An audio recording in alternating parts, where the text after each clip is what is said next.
Vous écoutez Radio Lomé, il est 12h30.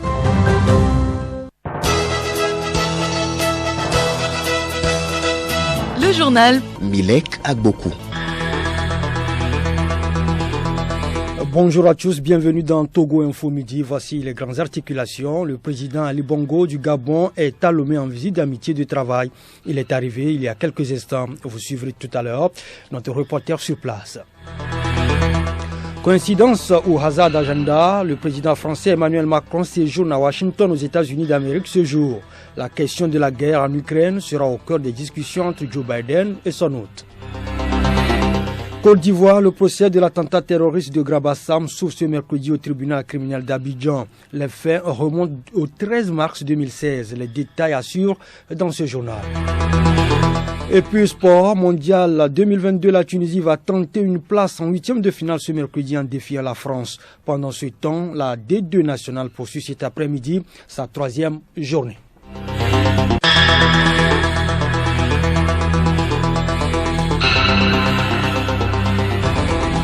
radiolomé.tg. Je vous le disais, Ali Bongo Ondimba est à Lomé. Le président Ali Bongo Ondimba est bien arrivé ce mercredi dans la capitale togolaise. Il est là sur invitation du président Faure Gnassingbé. Le film de son arrivée avec Léoctine à Togima sur place. Mais attendez, vous allez souffrir un tout petit peu.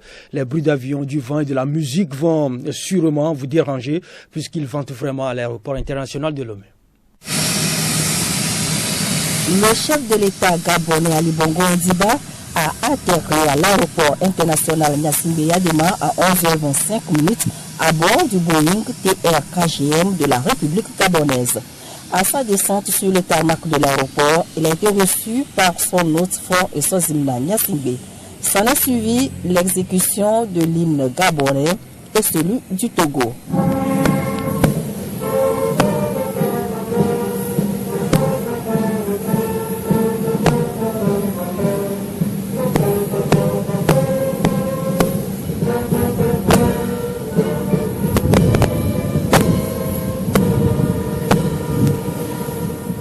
Place au passage en revue des autorités politiques, administratives et gouvernementales, avec en tête la chef du gouvernement, Madame Victoire Tomigadobé, venue accueillir le président gabonais.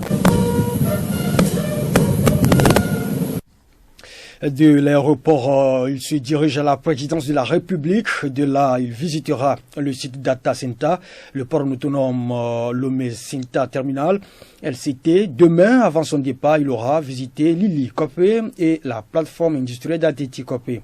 Il aura visité aussi le palais du gouverneur au niveau de la place et puis cap à l'aéroport pour son départ. Le Gabon et le Togo entretiennent une amitié légendaire. Outre les visites officielles de haut niveau, les deux peuples entretiennent des relations consulaires fréquentes, des échanges réguliers sur les questions de politique internationale au sein des organismes multilatéraux, de bonnes relations formalisées à travers la signature de plusieurs accords de coopération bilatérale. Juliette Kandé. Milek, les premiers accords entre le Gabon et le Togo remontent à 1975. Depuis, il a été signé l'accord relatif à la libre circulation des personnes et des biens, à l'emploi et à l'établissement, la convention de coopération économique, sociale, culturelle, scientifique et technique, l'accord de coopération commerciale et un accord portant création d'une grande commission mixte Gabon-Togo. Dernièrement, le 25 septembre 2018, les deux pays ont signé l'accord visant à supprimer les visas pour les détenteurs de passeports diplomatiques et de services des deux pays. Forte de longues années d'amitié et de coopération, les relations qui existent entre la République gabonaise et la République togolaise ne sont pas qu'exclusivement basées sur des partenariats, mais aussi sur des liens de fraternité. S'il fallait résumer les rapports entre le Togo et le Gabon, ce n'est pas exagéré de dire que le Togo et le Gabon, c'est une histoire, un présent et un futur. Les deux présidents se visitent régulièrement. En août dernier, c'était le président Faure Gnassingbé qui avait effectué un déplacement au Gabon où les deux dirigeants ont passé en revue les domaines de coopération, notamment économique. Ils ont à cette occasion réaffirmé leur détermination à œuvrer de concert pour de meilleures perspectives. Juliette Kamdé, direction l'Assemblée nationale, suite ce mercredi des travaux de la 6e séance plénière de la 2e session ordinaire de l'année. Les députés examinent le projet de loi portant statut de zone franche dans le secteur du textile et de l'habillement.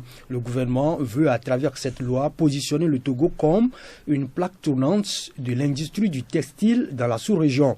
Des mesures incitatives innovantes définies dans ce texte permettra de faire face à la concurrence et de ce fait booster le secteur. Le projet de loi comporte 43 articles regroupés en 9 chapitres. Nous y reviendrons. Les étudiants togolais de licence et master de la promotion 2002 et 2013 à 2021 de l'École africaine des métiers de l'architecture et de l'urbanisme ont reçu hier à Lomé leur diplôme de fin de formation. C'était au cours d'une cérémonie présidée par le ministre de l'Enseignement supérieur et de la Recherche, professeur Majesteyou Wateba. Geneviève Bono. La cérémonie de remise de ces attestations a démarré par le défilé du drapeau des 14 pays ayant leurs étudiants au sein de l'EAMU. Après cette parade riche en couleurs et en émotions, 267 récipiendaires ont reçu leur diplôme, faisant d'eux désormais des architectes, urbanistes et gestionnaires humains bien aguerris pour le travail. Certains d'entre eux, sourires aux lèvres, livrent leurs impressions. Aujourd'hui, j'ai reçu mon diplôme de licence en architecture. Avec ce diplôme, je pense que je pourrais faire valoir mon savoir auprès des institutions concernées. Je pense bien évidemment à me tourner vers la construction durable avec les matériaux locaux et tout ce qui va dans le sens du développement durable et de la protection de l'environnement. L'architecte est le concepteur, celui qui réfléchit à la base sur un projet d'architecture, les plans, tout ce qui va dans la construction adapté à la zone. Parce qu'un bâtiment ne doit pas sortir de son contexte. Les bâtiments qu'on doit construire au Togo doivent refléter l'identité du Togo. Le directeur général de l'EAMU, Moussa Dambélé, a souhaité bon vent aux récipiendaires et les a exhortés à faire du travail qualité pour le bonheur des populations. Nous souhaitons bien sûr qu'ils continuent à faire ce qu'ils ont appris ici comme profession, c'est-à-dire la planification, la conception, et c'est ce qui doit faire développer nos villes, parce que les villes ne doivent pas être laissées en elles-mêmes, il faut anticiper. Et ces jeunes sont formés pour réfléchir, anticiper et planifier les villes et les édifices humains. Et nous les souhaitons plein succès à cette aventure qui est tout à fait classique. Pour le ministre de l'Enseignement supérieur et de la Recherche, Majesteyou Wateba, nombre de défis doivent être relevés pour donner une bonne image à nos villes. EAMU est une école qui peut se positionner dans le solutionnement d'au moins 2 défis. Le défi énergétique et le défi environnemental. La hausse du prix du carburant, les villes qui ne doivent plus être énergivores, qui doivent être écologiques, où on doit dépenser moins d'énergie pour produire plein d'ambitions. C'est en cela que l'urbaniste, l'architecte de demain, doit penser comment construire des bâtiments, des villes et aussi construire des cadres de vie qui soient moins énergivores et qui nous permettent toujours de tenir. Surtout que quand on consomme suffisamment d'énergie, on crée aussi de l'entorse à la nature. Les parents, amis et corps enseignants étaient présents pour rehausser l'éclat de la cérémonie. Production foncière et problèmes d'aménagement urbain dans le district autonome du Grand Lomé, c'est le titre d'une soutenance de thèse unique de doctorat en géographie urbaine présentée à l'université de Lomé par Wadja Kosigbati. Cet ouvrage de 283 pages se penche sur les problèmes liés à la crise foncière. Reportage Florent Abi, récit Kolani Sougleman. Mention très honorable, vous avez les félicitations du jury. C'est l'appréciation du jury, composé de 4 enseignants-chercheurs, après près de 3 heures d'échange avec l'impétrant sur son document de 283 pages. Après l'exposé des problèmes fonciers liés à l'occupation anarchique des réserves administratives et les ventes multiples des parcelles de terrain, ce dernier a proposé les approches de solutions. Wadja Kosigbati, candidat. Nous avons, dans notre travail, fait des propositions. Soit l'État peut acquérir tout le territoire, soit faire des plans locaux d'urbanisme qui va impliquer toute la population, à savoir les propriétaires fonciers, les chefs de village, les chefs de quartier, les CDQ, les CVD et même la société civile à s'impliquer dans la localité, surtout qu'aujourd'hui nous avons des communes. Le journal Milek Agbokou.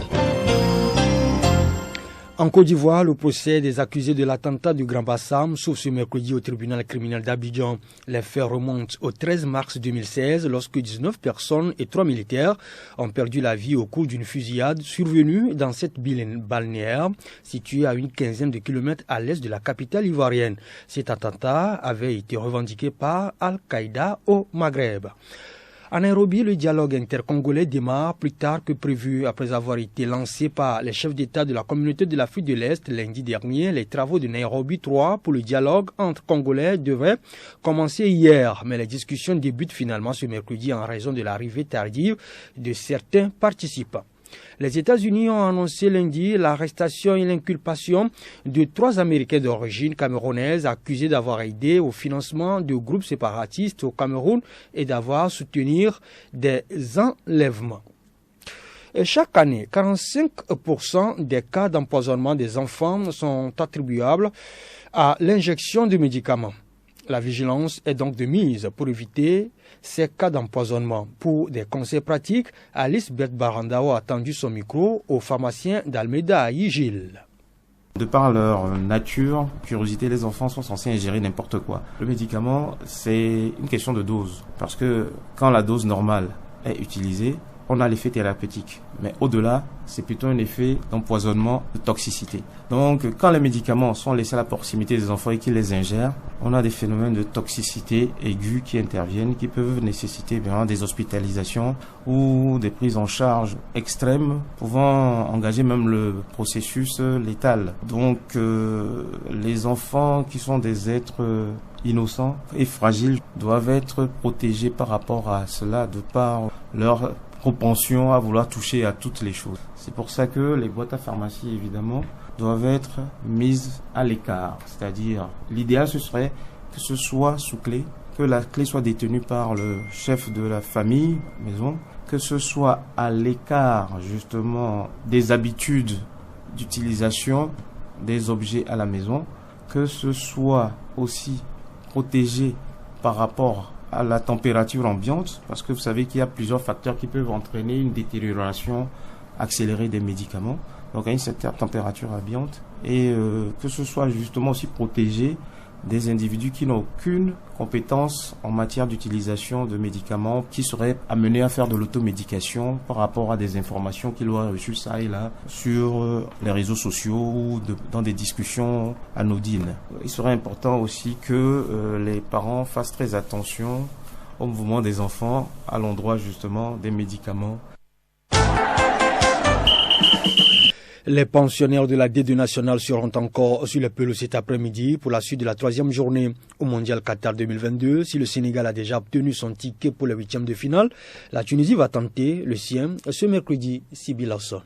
Les Aigles de Carthage, pour tenter d'accéder pour la première fois en 8e de finale, défient les Bleus de la France. Cette confrontation, qui s'annonce palpitante, sera la 5e de l'histoire. La dernière rencontre entre les deux nations remonte à 2010, plus précisément le 30 mai, lors des préparatifs des Bleus pour le mondial sud-africain. Un match qui s'est soldé par un score nul de 1 but partout. Le bilan fait état de 2 victoires pour la France et 2 nuls. Pour cet après-midi, le coach tunisien Jabel Kadri est confiant. Rien n'est impossible pour cette dernière bataille et nous voulons rendre nos supporters heureux, a-t-il déclaré en conférence d'avant-match. L'autre rencontre du groupe D oppose l'Australie au Danemark. Au classement dans cette poule, avant la 3e journée, la France est en tête avec 6 points, Australie 2e 3 points, Danemark 3e 1 point, 4e Tunisie 1 point. Ces 2 matchs se jouent à 15h. À 19h, place au groupe C avec les oppositions Pologne-Argentine d'une part, Arabie Saoudite-Mexique d'autre part. Dans la poule C, c'est la Pologne qui est en tête avec 4 points, suivie de l'Argentine de Léo Messi 3 points, de l'Arabie Saoudite qui a aussi 3 points et du Mexique qui ferme la marche avec une unité.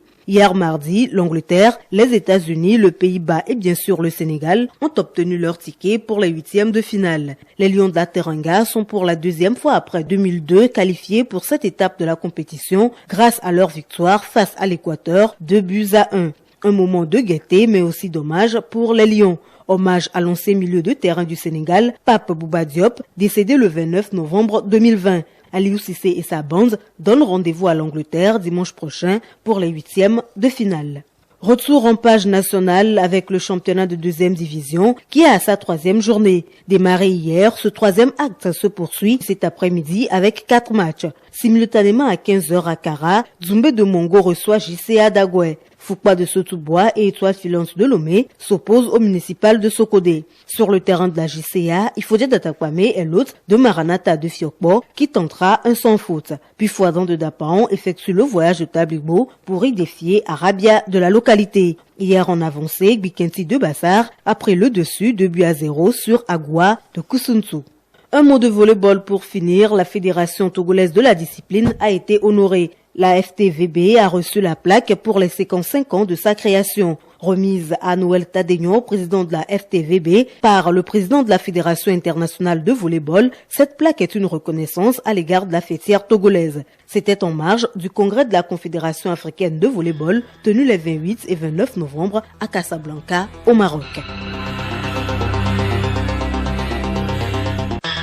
Retenez que le président Ali Bongo du Gabon est à Lomé en visite d'amitié et de travail. Vous avez suivi dans ce journal la photo sonore de notre reporter sur place, Léontine Atogima.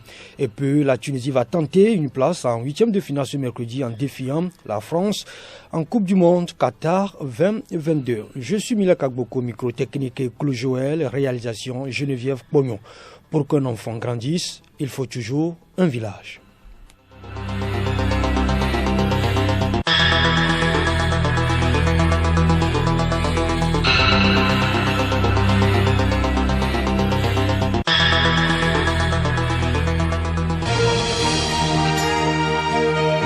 Radio Lomé, boîte postale 434, email radiolomé@radiolomé.tg. Radiolomé.tg